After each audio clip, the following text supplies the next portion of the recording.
This is Kathy McBreen, Managing Director of Spectrum Group. We are delighted today to be able to interview Bill Moller, one of the premier communications consultants in the Chicago area.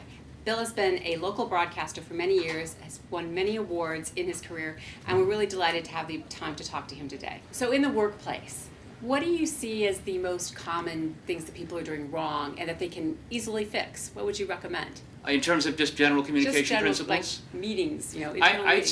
say this. I'd say that the easiest, most welcoming, embracing, non-threatening thing you can do is think about popping a smile more often.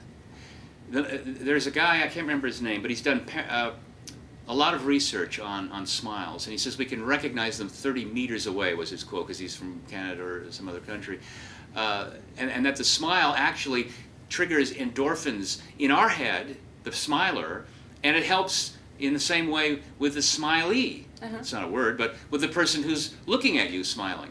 It's just something that's part of our organic biological makeup, that we have this kind of a visceral response to a face that has the mouth going up at the corners. Seems weird, but as you know, when you see somebody smiling, you're drawn to that person as opposed to neutral or super negative. Ron Gutman, he did a TED Talk a couple of years ago, and I watched this, and he was talking about the research that had been done into the smile.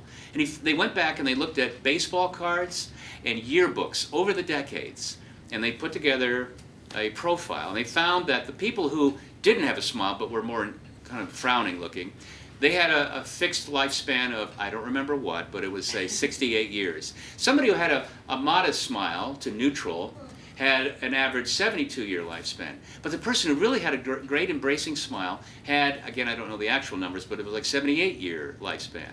So, I mean, it has something to do with our internal makeup. The simplest thing being a smile. So if you just do that more, you're gonna live longer. Yeah, that's a great reason. But people will respond to you more favorably because a smile predisposes the atmosphere that you're having of conviviality, of engagement, of positive outcomes. Well, that's the good first step. Everybody needs to smile more at work. What's another good tip? Walk around with the shoulders back. Again, you out there in television land, most of us carry them with their curled slightly forward. But watch, I don't know how wide a shot do we have here, at least to there? Yeah. But look what I'm going to do. I'm going to look suddenly in an instant more confident. Put my head up and roll the shoulders back slightly. Make that your default way of standing and sitting. That means good posture, for one. Shantan Narayan, I think is his name, he's the head of Adobe, and he said that, I look at the resume, I look at all this stuff. He says, but the one thing that really is a make or break it for the person I'm considering hiring on the executive level is this. He says, I look for a spark in the eye.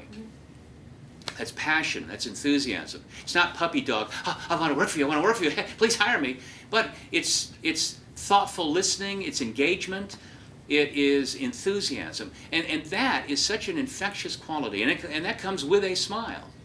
You're sitting there like this, completely engaged with the conversation, feeling really at one with that person. Your attitude is, I'm glad to be here. There's no dread, no doubt, no fear. I'm living in the moment right here, right now. Now, you know when you're talking to somebody and you think that they're listening to you, but for a second, somebody walks in the background, they look away and they look right back at you. I mean, that is a very telling thing. That is suggesting to you, you might not even consciously respond to that, but subconsciously, that telegraphs that that person isn't fully engaged in the conversation.